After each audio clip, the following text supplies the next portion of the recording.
I'll tell you. Actually, all three of the plays at the end of the game were right where they needed to be. I got to tell you, this game was so entertaining. Kyler Murray made just enough mistakes to make it interesting. Jalen Hurts made just enough plays. I know that Kansas City and the Saints were on, but between the Rams getting upset and this game was... I just love these young quarterbacks. And again, they make more mistakes than I'm comfortable with, but the game is never out of reach. This was a really crazy fun. Well, we've said this for 2 years. Arizona may not be the best team in the league. They may be the best watch in the league. Yeah, they're totally entertaining. And look, Arizona should have won this game. They're the better, more complete team. They were. So it ended how it was supposed to, but it was so fun to watch the entire time. And again, I'm just watching the Eagles with this lingering thought of what are they going to do? Like, not only is Jalen playing well, he's exciting. So it's not like they're like, this was an ugly, hideous loss. Like, they're right there. If they had one, it wouldn't have been surprising. You were feeling disappointed with Eagle wins, and you feel optimistic with their losses. Yes. There's a sensibility with them watching Jalen. It's like, oh, this is exciting. We're in the game. We're not wasting opportunities. It's getting really interesting in It Philadelphia. really is. Joy with the news. Well, that's the news. And thanks for stopping by. The Herd Lie News. Well, to me, he's one of the top 2 or 3 coaches of my lifetime, the Bill Walshes, the Belichick's, the Jimmy Johnsons, and he joins me a couple times a year, and I always feel very fortunate. Fox Sports NFL analyst, a Hall of Famer, long overdue when he got it, and he's joining me from the Keys, where he always looks rested and comfortable. Brought to you by Mercedes-Benz, the best or nothing. Okay, Coach. Good Lord, the Jets can't even lose right, Jimmy. They can't even figure out how to lose. So now, Jimmy, you got the number 2 pick. And there's a difference between Trevor Lawrence and Justin Fields. Do you start over with Fields, or do you keep Darnold and take those picks and rebuild? What would you do? Yeah, Colin, I don't know that Justin Fields is that big an upgrade over Sam Darnold. I still think that Sam Darnold's got talent. I question how he's been coached the last few years and the supporting cast. But I'd like to see better players around Sam Darnold and use some of those picks to bring in players. Now, you might even, take that number 2 pick and get you a bonanza, right, as far as people moving up trying to get Justin Fields or another great player. So you can add to your arsenal by trading that pick to a team that's desperate. Do you think, Jimmy, you'd never want to move up to get a quarterback if you were a Belichick or a good team, and then you don't move up far enough and somebody jumps you. So do you think the people that are interested in a quarterback and calling the Jets, do you think they'll do it now early, or they'll wait until draft day? What would you suspect would happen? I think they would wait until late because, the price just goes up the closer you get to the draft.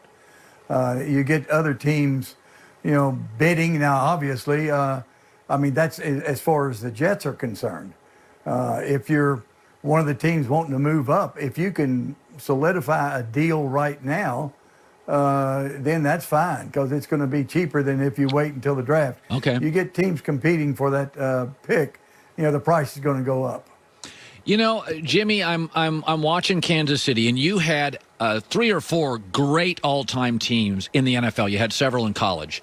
And I said, I know your record's important, but I look at, when you get closer to the playoffs, I start looking at stuff like red zone stats. Are you situationally good? And I look at Kansas City, and I can see him facing a Derrick Henry or a Cleveland offensive line or the Colts, and I can see that Patrick Mahomes sitting on the sideline watching the game. I do think they're really vulnerable. Do you? I was asked on the show yesterday as far as who's the biggest threat to Kansas City. And, you might say, well, Buffalo, because Buffalo's really hot right now. Their quarterback is playing great. You might say Tennessee because of the way they run the football and they can control the clock, control the game. But I think the biggest threat to Kansas City is really Kansas City. Brett Veach, I talked to him just not too long ago. He wanted me to autograph a picture that we took when they were here at the Super Bowl with Brett and Andy Reid. And I told him, I said, yeah, you are looking great. He said, as long as we stay healthy, he said, we'll be fine. And that's what I believe. If they're healthy and if they're prepared and if they're not overconfident, if they understand who they're playing and the strength of their opponent, they'll be fine. They're the best. They're the most talented team in the NFL. And when you have a quarterback like that, Terry Bradshaw called me this morning. He said, I watched Mahomes. He said, it's unbelievable some of the throws that he makes and some of the things he does. He's just such a special talent. Yeah. So I watched the Miami Dolphins yesterday, a franchise you coached in an area and a team, and you know a lot of people in that organization. And I got to tell you, Jimmy, Brian Flores, this team reminds me of Belichick early in New England with Brady.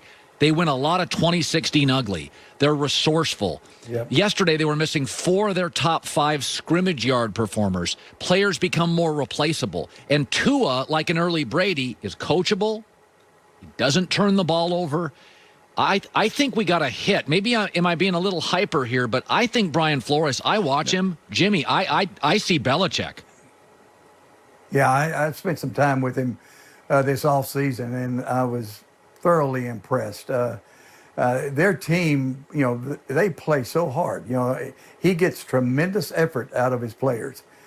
He's got a bunch of young guys, a lot of players that nobody's ever heard of, right? That are really performing, and he's getting the most out of his players. And that's what Bill did in his great run.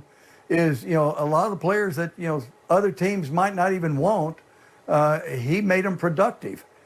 He was able to utilize certain guys that could do maybe one thing, and he could put them in the ball game and let him do that one thing.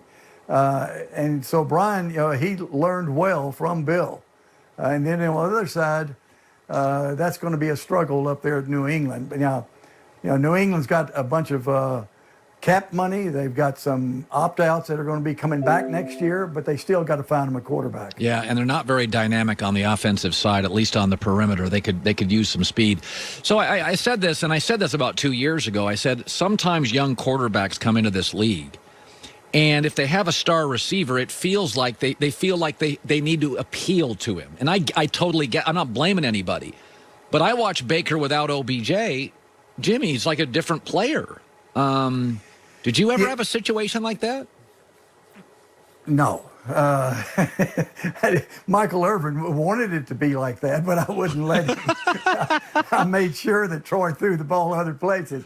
Yeah, and I heard what you said about Baker, and yes, a lot of it is on Baker as far as when he had OBJ, but also the play caller. The play caller is going to design plays for his star receiver.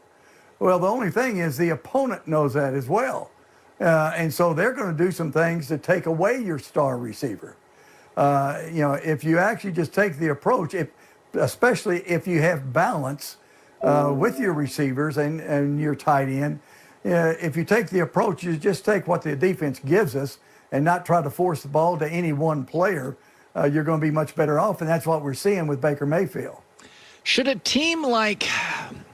Did you ever have a great team that had a bad late season loss? Like, I like the Rams a lot. That's a clunker yesterday.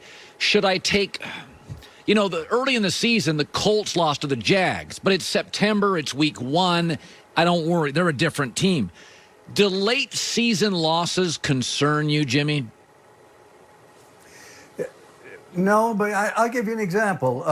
The last loss that I ever had in Dallas was, really a heartbreaker. We were playing the Miami Dolphins in the snow, and, of course, the game. Yeah. The Leon Lett, touches the field goal. And we had the better team. We were favored. We were at home. But because of the snow and because of the mistake that we made in the kicking game, we lost the game. But that was the last loss that I ever had in Dallas. We went right ahead and won the rest of the season, won every game, and won the Super Bowl. So I think you can bounce back from that. I don't think the Rams look at this loss to the Jets and say, "Oh, we've got a bad team." It's just one of those things that happen. Hey, let's rally back. Let's correct our mistakes. we're a good football team, and let's go forward. As a coach, finally, Jimmy Johnson, the Hall of Famer, there are some things, Jimmy, that are correctable. And then I wonder if there are mistakes that you just know as a coach, we just don't have the personnel. I look at Pittsburgh, they play tonight, right? And I say to myself, Jimmy, Ben, because of that surgery, can't throw the ball deep. I don't think it's correctable. I don't think people fear him going over the top. I think it's hurting their running game. Now, that's my perception. Is that a correctable flaw? Are there things as a coach you just tell your coaches, not publicly, guys, this is what we are right now? I don't think that they can accept that. I looked at the Steelers back before they lost the last couple of games, and every route was a 4-yard route. Everything was underneath, and it was a dink and dunk, to get rid of the ball in 2 seconds. And, I said before they even lost games, I said, teams that are talented, they're going to crowd those receivers. They're not going to let them throw those little 4- and 5-yard routes and those bubble screens.